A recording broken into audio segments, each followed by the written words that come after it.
Paz seja convosco. Amém. Abra a palavra de Deus, irmãos, no Evangelho de Marcos. Evangelho de Marcos, capítulo de número 1, versículo de número 2. Vamos falar sobre o tema: nós somos escolhidos. Sabia que você é escolhido de Deus? Glória a Jesus. Nós somos escolhidos. Marcos 1, versículo de número 2. Hoje é culto de missões. Terceiro domingo, culto de missões. Culto onde nós falamos algo sobre um dos principais objetivos de Jesus Cristo, ou o principal objetivo. Marcos 1, versículo 2. Amém? Todos acharam? Diz assim a palavra de Deus no versículo de número 2.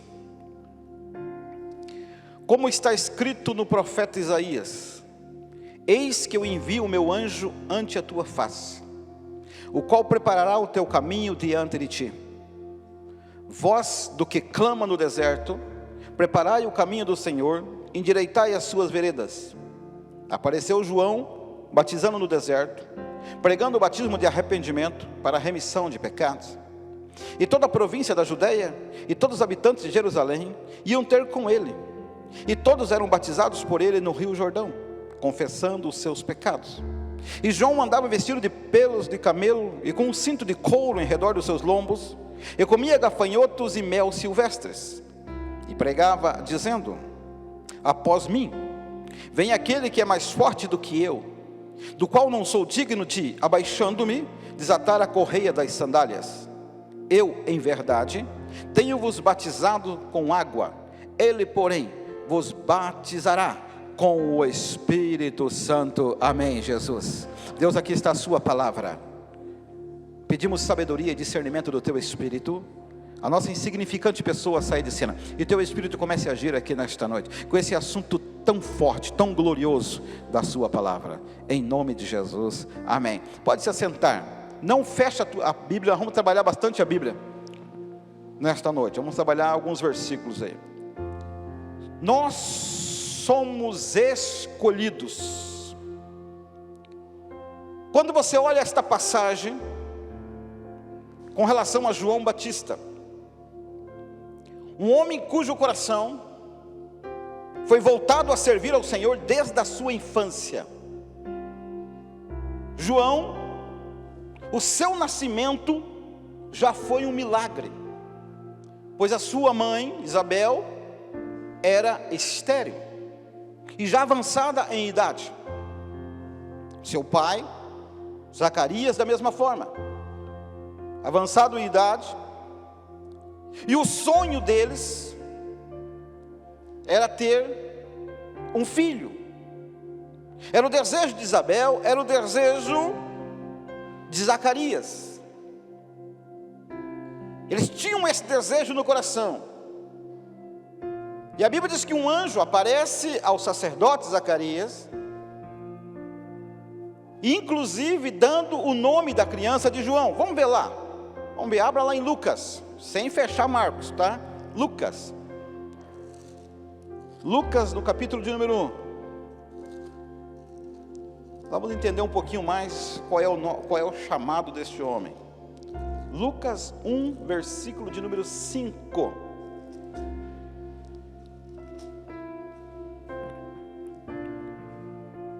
Veja só. Existiu no tempo de Herodes, rei da Judeia, um sacerdote chamado Zacarias, da ordem de Abias, e cuja mulher era das filhas de Arão. O nome dela era Isabel, ou em hebraico Elizabeth. E eram ambos justos perante Deus, vivendo irrepreensivelmente em todos os mandamentos e preceitos do Senhor. E não tinham filhos, porque Isabel era estéril, e ambos eram avançados em idade. Aconteceu que, exercendo ele o sacerdócio diante de Deus, na ordem da sua turma, segundo o costume sacerdotal, coube-lhe em sorte entrar no templo do Senhor para oferecer o incenso. E toda a multidão do povo estava fora, orando a hora do incenso. Então o anjo do Senhor lhe apareceu, posto em pé, à direita do altar do incenso, e Zacarias, vendo-o, turbou-se, caiu temor sobre ele. Mas o anjo lhe disse: Zacarias, não temas, porque a tua oração foi ouvida, e Isabel, tua mulher, dará à luz um filho, e lhe porás o nome de João, e terás prazer e alegria, e muitos se alegrarão no seu nascimento, porque será grande diante do Senhor, e não beberá vinho, nem bebida forte, e será cheio do Espírito Santo, já desde o ventre de sua mãe. Aleluia. O que nós vemos aqui? Nós vemos aqui como que Deus fez, o projeto de Deus, o plano de Deus na vida de uma pessoa. O sacerdote Zacarias, ele estava agora no templo, caiu sorte sobre ele, para ele ir levar um incenso até o lugar santo dos santos. O povo estava lá fora, não podia entrar em oração, e ele entra agora para cumprir o propósito de sacerdote, fazer com as suas obrigações. Lembre-se, Deus não estava falando com o homem aqui há 430 anos, havia um tempo de silêncio, nós falamos isso, se não me engano, domingo passado. Então, ninguém ouvia a voz de Deus, nem por palavra, nem por tumim, nem por anjos, nem por revelação, nada. Mas este casal mantinha-se firme na presença de Deus, e ele estava agora no local de adoração. De repente aparece um anjo perto dele. Este anjo aparece e diz: não temas. Ele fica com tema: não temas, porque a tua oração foi ouvida, e você vai ter um filho, e esse menino se chamará João, e ele será grande diante do teu povo, porque ele vai preparar o caminho do Senhor. Aleluia. Então veja só a dimensão do ministério de João. Veja só quem era este homem.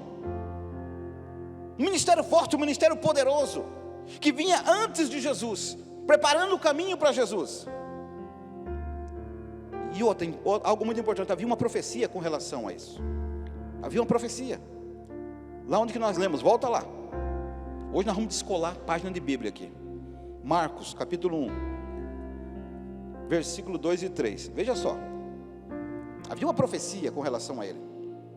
Como está escrito no profeta Isaías: eis que eu envio o meu anjo ante a tua face, o qual preparará o teu caminho diante de ti.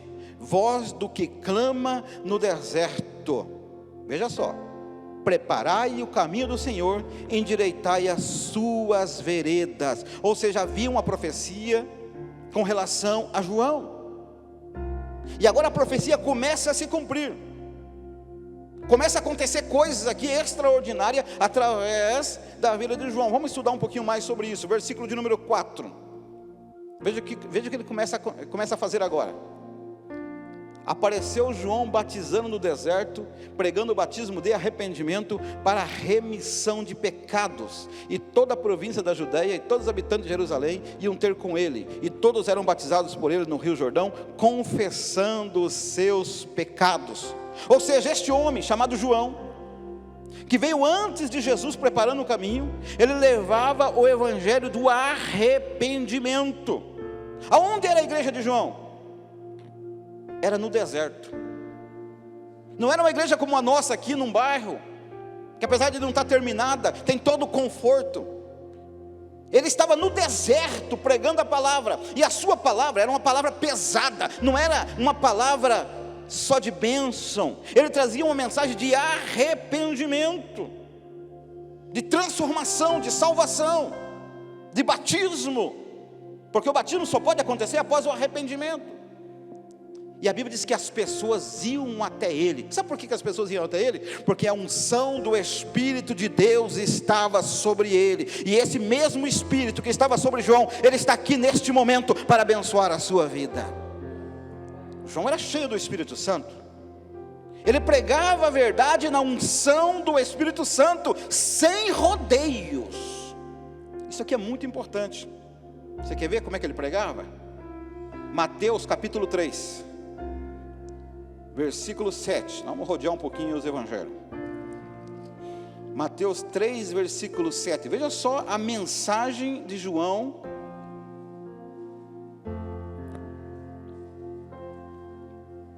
A gente chama de João Batista, mas na verdade é só João Batista, porque ele era o batizador.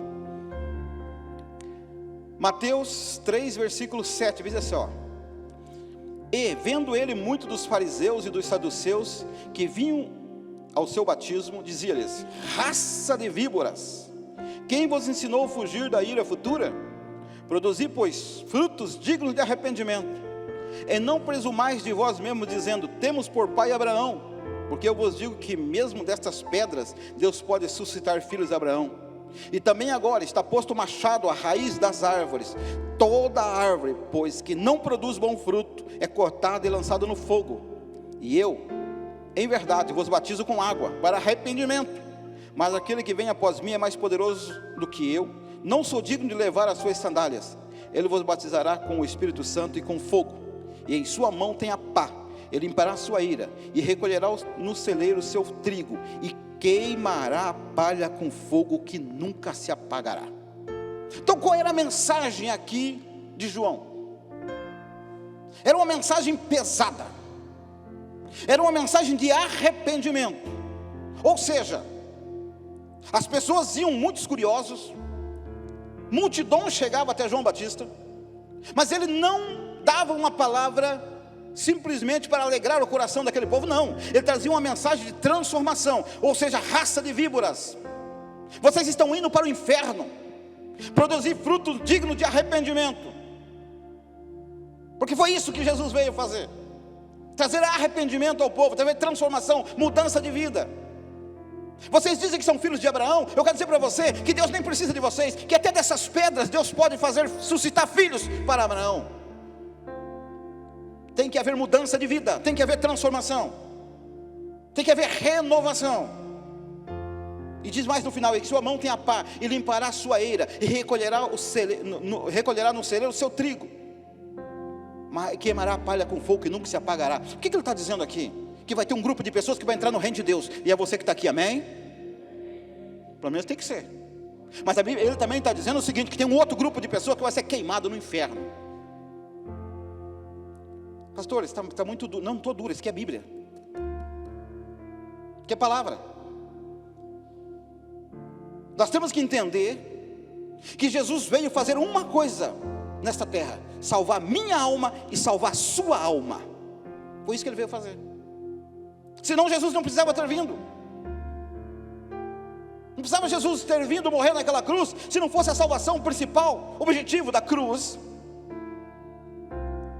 João Batista pregava o batismo do arrependimento, trazendo a transformação de vida, mas engrandecendo Jesus e se humilhando a si mesmo. Ele não se exaltava. A pregação do evangelho não era ele, era Jesus. Era um evangelho cristocêntrico. Hoje está se pregando um evangelho do eu, do orgulho humano. Esse não é o evangelho de Jesus, nunca foi e nunca será. Nós estamos vivendo nos últimos dias na face da terra. Eu quero dizer para você que o que está acontecendo no mundo é bíblico. Isso é uma preparação para que o anticristo assuma esta terra. Nós estamos vendo as profecias se cumprir embaixo de nosso nariz, mas parece que não entendemos que Jesus está voltando e que a palavra é verdadeira. Tem que haver conversão e transformação de vida, senão ninguém entra no reino de Deus. Pastor, eu não venho mais aqui. Quer dizer que se você vier aqui, você vai ser salvo em nome de Jesus. Veja Marcos 1,7, vamos lá. Marcos 1,7. Veja como ele pregava.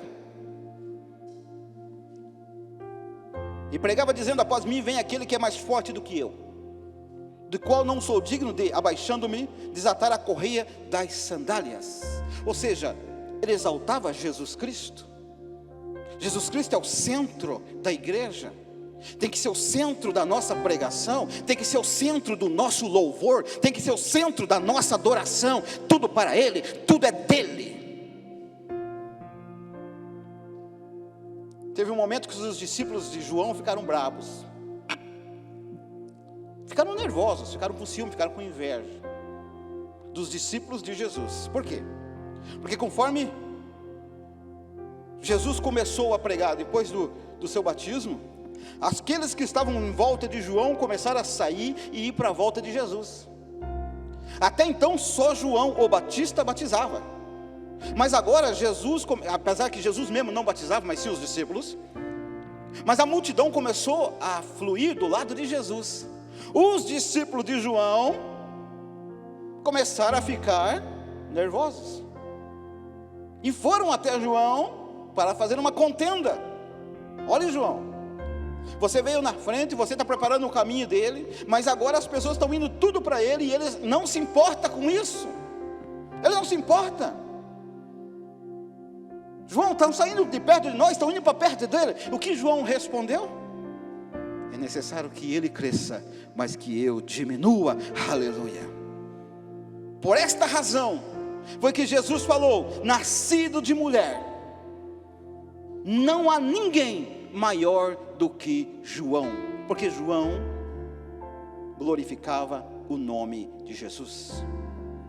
João Batista foi escolhido no ventre. João Batista foi escolhido por Deus antes de nascer. E eu quero dizer para você que também você foi escolhido antes de você nascer. Você é escolhido de Deus. Você quer ver? João 15:16. João 15:16.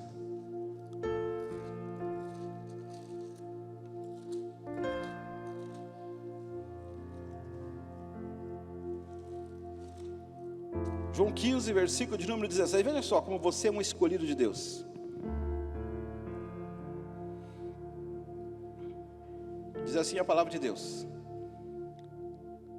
não me escolheste vós a mim, mas eu vos escolhi a vós, e vos nomeei para que vades e dei fruto, e o vosso fruto permaneça, a fim de que tudo quanto em meu nome pedirdes ao Pai, Ele vos conceda. Aleluia.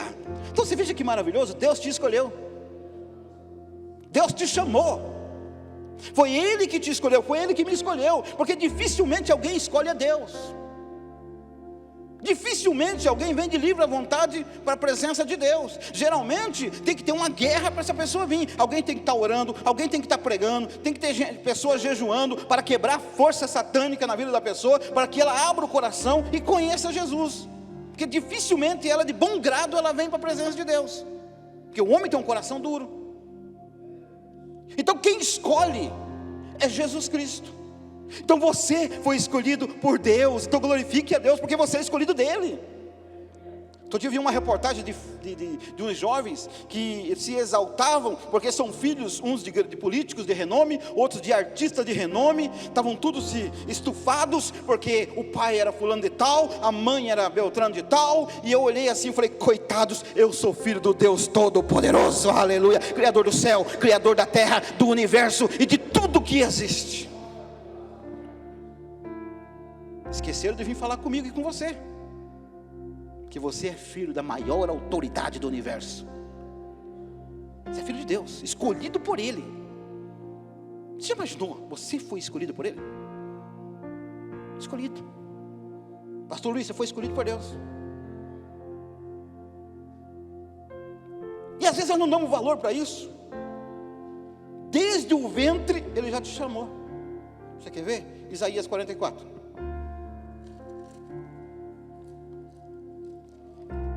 Glória a Jesus.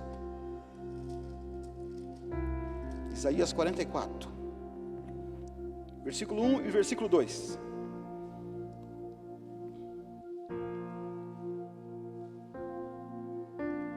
Diz assim: agora pois, Isaías 44, versículo 1 e versículo 2. Marca isso na tua Bíblia.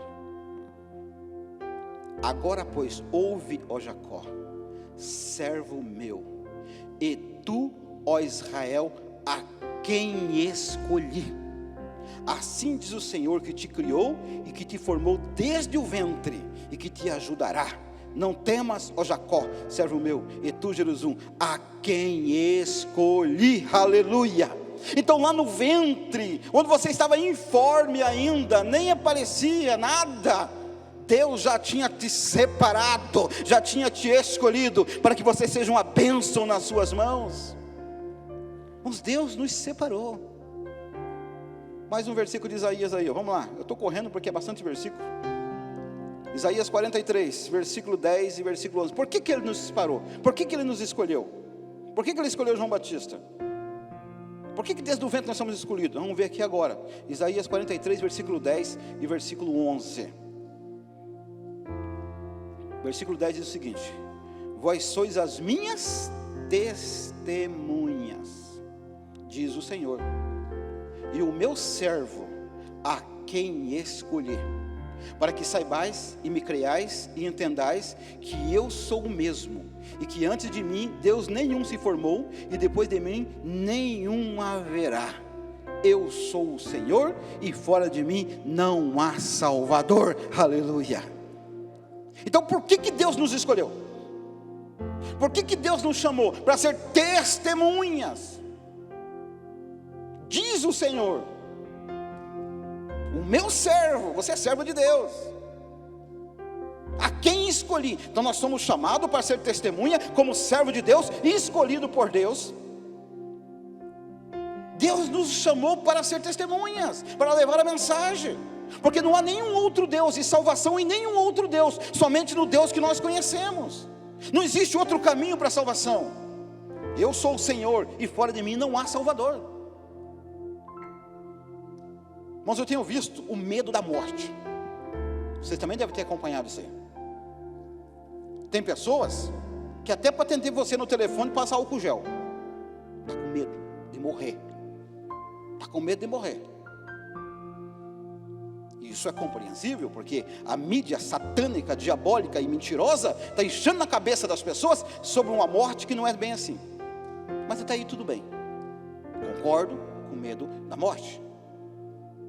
Mas eu pergunto aqui, existe uma outra morte que quase ninguém está se preocupando, a chamada morte espiritual. Nós temos uma alma dentro de nós, porque nós não somos isso aqui que aparece. Nós somos um corpo que tem um espírito de vida, mas tem uma alma dentro de nós, e é esta alma que vai dar conta do outro lado. E esta alma, ela não morre fisicamente, essa alma ela é eterna. Só que aonde esta alma vai passar a eternidade? A vida eterna com Deus, ou do outro lado? Essa preocupação, ela não tem sido da mesma forma como a preocupação da morte física, como se a morte física fosse superior à morte espiritual. Irmãos, eu tenho certeza em nome de Jesus que esse corona vai cair por terra, mas não significa que a morte vai ser aniquilada. Não significa. A morte ela vai continuar existindo. Por isso nós devemos nos preocupar com a nossa alma e com a alma daquele que estão próximo de nós. Isaías 43, versículo 12. Finalzinho do versículo. O finalzinho do versículo 12. Pois vós sois as minhas testemunhas, diz o Senhor, eu sou Deus. Irmãos, nós somos testemunhas. Testemunha do quê? Da salvação em Cristo Jesus. Nós somos escolhidos, separados para testemunhar de Jesus Cristo, ou seja, ganhar almas para o reino de Deus. Irmãos, a igreja só existe para ganhar almas. Anote o que eu estou falando aqui. Pastor, essa pregação não dá ibope. Eu não quero ibope, eu quero salvação de almas. A igreja ela existe para que as almas sejam salvas. Não tem nenhum sentido nós estarmos aqui e não haver salvação de almas. Irmãos, veja só o chamado dos primeiros discípulos. Veja só, Marcos 1,16, vamos lá.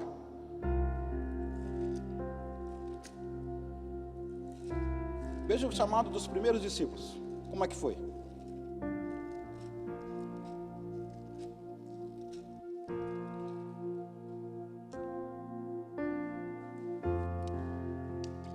Marcos 1,16.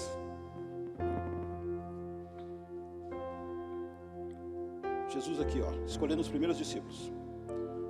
E, andando junto ao mar da Galileia, viu Simão e André, seu irmão, que lançavam as redes ao mar, pois eram pescadores. E Jesus lhe disse: vinde após mim, e eu farei que sejais pescadores de homens. E deixando logo as suas redes, o seguiram. E passando ali um pouco mais adiante, viu Tiago, filho de Zebedeu, e João, seu irmão, que estavam no barco consertando as redes.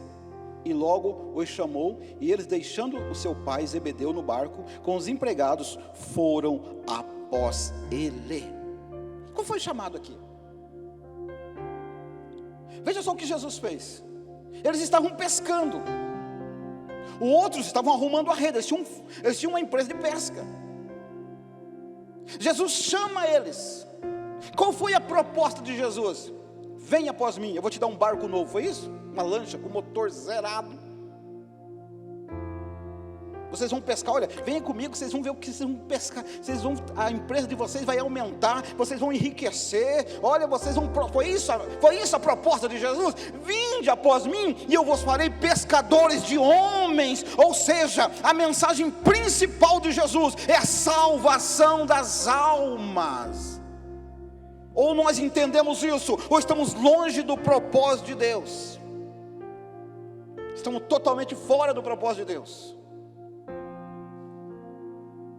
Precisamos voltar a essa linha de ganhar almas. Irmãos, é impossível a gente estar na presença de Deus e não entender isso. O ide de Jesus não é isso? Marcos 16,15 diz o quê? Ide por todo o mundo e pregai o evangelho a toda criatura. Este é um mandamento, é uma ordem. A igreja tem que entender que isto é uma ordem de Jesus. Ele ordena que nós levamos a mensagem. Outro dia uma pessoa falou: pastor, por que não acontece tantos milagres mais? Por que não acontece o que acontecia antes? Eu vou dizer por que não acontece. Porque a igreja não está cumprindo com a comissão. Não está cumprindo. Você quer ver como que pode acontecer milagres? Vamos lá para Marcos 16. Marcos 16, versículo de número 15 foi o que nós lemos: ide por todo mundo e pregar o evangelho a toda criatura, que nós falamos aqui. Agora veja o versículo 16, ele dá uma ordem para pregar o evangelho. Agora veja a sequência: quem crer e for batizado será salvo, mas quem não crer será condenado. Duas coisas somente aqui, ó. Ou é salvo ou é condenado. Não tem um terceiro lugar aqui. Agora veja o 17: e estes sinais seguirão aos que crerem. Em meu nome expulsarão demônios, falarão novas línguas, pegarão nas serpentes, se beberem alguma coisa mortífera, não lhes fará dano algum, imporão as mãos sobre os enfermos e os curarão. Então, como que os sinais vão acompanhar o crente? Quando ele cumprir com a comissão. Quando o evangelho for pregado, a palavra for anunciada, quando nós levarmos a mensagem da salvação a todas as pessoas, conforme você leva a mensagem, os dons te acompanham. Se tiver demônio vai sair, se tiver enfermo vai ser curado em nome de Jesus. Então os sinais acompanham quando nós cumprimos com a comissão. Senão não vai acompanhar. Não vai mesmo. Precisamos entender. Agora veja a sequência. Vamos lá para a sequência. Versículo 19. Mas lembre-se que aqui é as últimas palavras de Jesus antes de ser ascendido aos céus. Aqui ele tinha ressuscitado, já estava 40 dias entre os discípulos, e aqui as últimas instruções de Jesus antes de subir. Qual foi as últimas instruções? Justamente com relação a almas.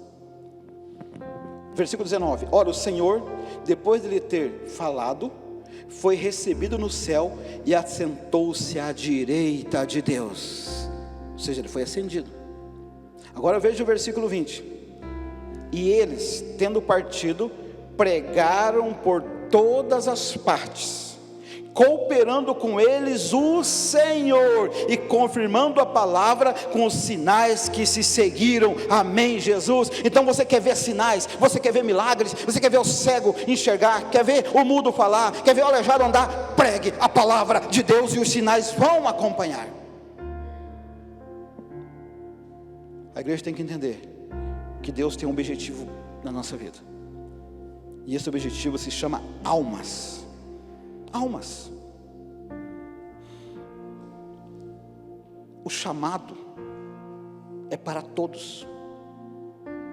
O chamado é para mim. O chamado é para o pastor Luiz. O chamado é para o Marinaldo. O chamado é para todos que estão aqui. Todos. Deus te chamou para mudar a história de pessoas. Nós não podemos perder o foco. Qual é o problema hoje? O foco está errado. A visão está correta, mas o foco está errado. Precisamos ajustar o foco. Quando você vai no oftalmo, o que acontece? Ele começa a mudar lá, até você acertar o foco. Precisamos acertar o foco. Almas é o objetivo da igreja. Por isso que Jesus morreu na cruz. Quando a Bíblia diz buscar em primeiro lugar o reino de Deus e a sua justiça, e as demais coisas serão acrescentadas, está falando o seguinte: cumpra com a minha vontade, que eu abençoarei a sua vida. Mas se inverte o papel hoje. As pessoas estão vindo para a igreja, não é por causa de almas, não é para a salvação da sua alma. Eles querem vir resolver o problema do casamento, eles querem vir resolver o problema físico, eles querem vir ver o problema financeiro, eles querem prosperar, eles querem receber bens, como se a igreja fosse um celeiro que fosse sustentar essas coisas. Irmãos, isso está errado, totalmente fora do padrão bíblico. Porque no momento que nós cumprimos com a palavra de Deus, sabe o que vai acontecer? O teu casamento vai ser abençoado, a tua vida física vai ser curada, a tua vida financeira vai prosperar, a tua empresa vai crescer. Deus vai fazer um milagre, porque Ele cuida daqueles que são céus. A maior parte das mensagens de hoje são milagres, bênção. Não que Deus não vai fazer bênção, vai fazer, vai cumprir. Mas o objetivo principal de Jesus, Ele mesmo disse: eu vim buscar e salvar o que se havia perdido. Jesus não morreu naquela cruz, Jesus não usou uma coroa de espinho, Jesus não foi colocado cravo nas suas mãos, nos seus pés, Jesus não foi humilhado daquela forma, só para abençoar o nosso casamento, só para mudar a nossa história financeira, só para mudar a nossa vidinha fútil aqui nessa terra. Ele morreu para salvar a nossa alma. Aí a consequência disso é um milagre na sua vida, que vai acontecer em nome de Jesus. Vai acontecer, porque o Pai cuida do seu filho, amém? Mas precisamos voltar a essa origem, ganhar almas, buscar as almas. O foco ele é eterno, o foco ele tem que ser eterno. Você quer ver a palavra de Deus? Vamos lá para Marcos capítulo 8, versículo de número 36. Veja como o foco está errado.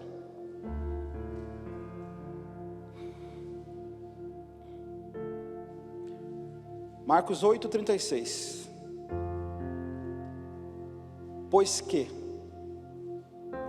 aproveitaria o homem ganhar todo o mundo e perder a sua alma? Ou que daria o homem pelo resgate da sua alma? Que adianta nós prosperarmos? Que adianta nós ganharmos o mundo todo em riquezas, bens materiais, ter uma vida de sucesso aqui, e perdermos a nossa alma? Estava vendo uma entrevista do dono da Amazon, hoje o homem mais rico do mundo, que está envolvido inclusive com a pandemia, e ganhou milhões agora com essa pandemia, aumentou a sua riqueza não sei quanto lá nessa pandemia. Ele é o homem mais rico hoje. Mas eu pergunto, toda a riqueza deste homem, no dia do juízo final, será que vai pagar a salvação da alma dele? Todo o dinheiro deste mundo vai pagar a salvação de uma alma? A Bíblia diz que nós não fomos comprados com coisas corruptíveis, como o ouro ou a prata, mas com o precioso sangue do Filho de Deus. Irmãos, você vale muito mais do que ouro e prata. Então não tem nada neste mundo que vai pagar a nossa salvação, senão o sangue derramado lá na cruz. Há um engano muito grande no coração das pessoas. ao engano com relação à salvação. Isso é um perigo. Isso é um perigo. Uma alma vale muito, muito. Não sei se alguém aqui assistiu a lista de Schindler. Se você não assistiu, assista. Este homem que salvou muitos judeus do Holocausto, um homem rico, um homem empresário, e ele começou a comprar esses judeus para salvá-los. E algo que me chamou a atenção foi que quando ele leva aquele monte de judeus salvos, ele olha aquelas pessoas que não morreram no Holocausto por causa dele, e as pessoas abraçando, e as pessoas agradecendo a ele, ele começa a chorar. Ele olha aquilo, mas peraí, por que você está? Veja bem, olha o que você fez. Ele tira um anel de ouro que ele tinha e ele joga. Ele diz: aqui podia ter salvo mais uma pessoa. Mais uma. Irmão, você não tem ideia. Você imagina quantas pessoas passam perto de nós, quantas pessoas nós conhecemos, e essas pessoas, se elas não ouvirem falar do Evangelho, elas vão se encontrar do outro lado, na condenação. Porque a Bíblia diz que o homem está ordenado a morrer uma vez só, vindo depois disso o juízo. Então há uma condenação do outro lado, mas também há uma salvação. E nós somos responsáveis pela salvação da alma das pessoas, porque a igreja foi colocada e plantada neste lugar para espalhar o Evangelho a toda criatura. Eu me converti faz 31 anos. Na primeira semana Deus me chamou como evangelista. Vou dizer uma coisa para você: faz 31 anos que eu prego a salvação de almas. E eu nunca vou deixar essa visão, porque esta é a visão principal. O dia que eu deixar essa visão, eu paro de ser pastor. Porque perdeu o objetivo da igreja, perdeu o objetivo do Evangelho, perdeu o objetivo de nós estarmos aqui, neste lugar. É triste, meu querido, mas cada culto devia ter visitantes. Tinha que ter gente aqui que não conhece a Cristo. Tinha que ter pessoas aqui, que nunca entraram numa igreja. Nós somos responsáveis pela colheita. Nós somos responsáveis. Eu sou responsável, você é responsável. Porque nada neste mundo vai pagar a salvação de uma alma. Nós somos representantes de Cristo aqui na terra. Se nós não representarmos Jesus aqui, Ele não tem outra representatividade. Ele não tem outro. Veja em Lucas, estamos quase acabando. Lucas 10.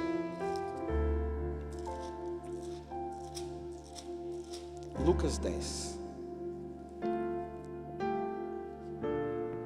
versículo 16. Veja só como nós somos representantes de Cristo. Veja só, isso é muito forte. Lucas 10, 16.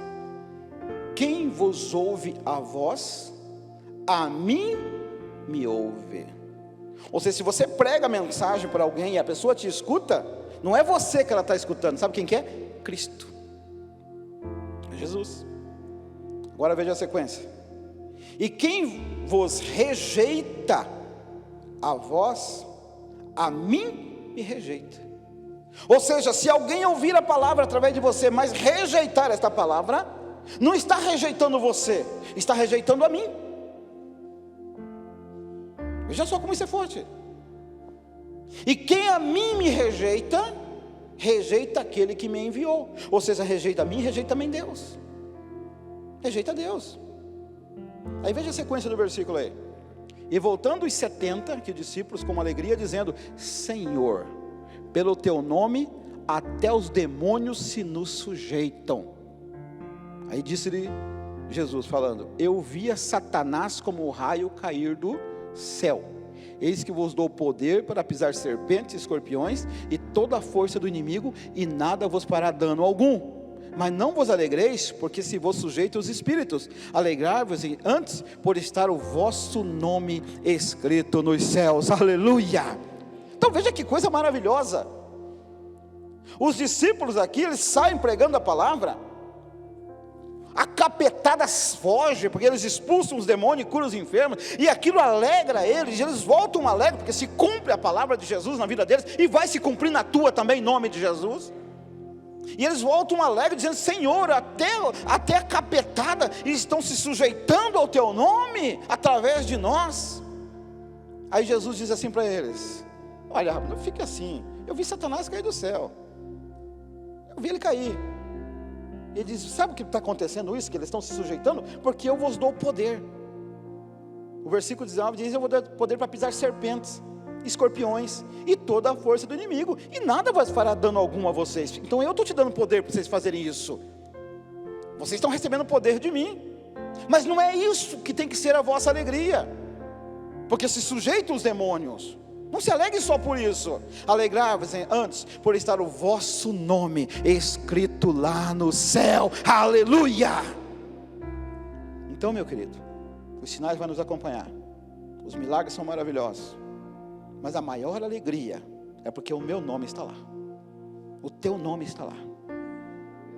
Você imaginou o momento que você sair desse corpo? Ou Jesus voltar a arrebatar a sua igreja? Imagina que maravilhoso quando você fechar os seus olhos, quando eu fechar os olhos. Sabe que a morte é uma fila, né? A morte é uma fila, e eu não sou o primeiro dela. Se viram vocês aí para vocês escolherem, mas eu não sou. Agora você imagina, você passa do outro lado. Quando você abre os olhos do outro lado, muitos acham que vão ver Jesus. Quando olha quem está lá? O fubazento. E aí? Não, essa é a realidade. E aí? Agora já imaginou que alegria? Fecha os olhos aqui, e quando você passa do outro lado da vida, o Senhor Jesus está lá te esperando e diz: vinde, benditos do meu Pai, possuí por herança o reino que você está prometido desde a fundação do mundo, aleluia. E a Bíblia diz que é para todo sempre. A Bíblia diz que toda lágrima será secada, todo choro vai cessar, estaremos para sempre na presença de Deus. Vale ou não vale a pena? Só que não é só nós, não é só nós, tem muita gente que precisa conhecer essa palavra, e nós somos responsáveis. João Batista, um homem que obedeceu à voz de Deus, cumpriu o seu ministério à risca, combateu o pecado sem medo. Por ter combatido o pecado, foi jogado num calabouço, e por não concordar com o pecado, mesmo preso, foi decapitado e morreu. Mas uma coisa eu tenho certeza: um dia nós vamos ver João Batista lá na glória, porque ele cumpriu com o chamado dele. Muitas almas se converteram através dele, e nós somos chamados para isso. Como nós estamos ouvindo esse chamado? Como? De que forma nós estamos escutando o chamado de Jesus? Pastor, isso não é para mim, engano teu, é para todo mundo. Para todos. Todos são chamados, todos são escolhidos, todos são testemunhas sobre a salvação em Cristo Jesus. Então é um propósito de Deus para nós, que todos ouçam a palavra do Senhor. Amém?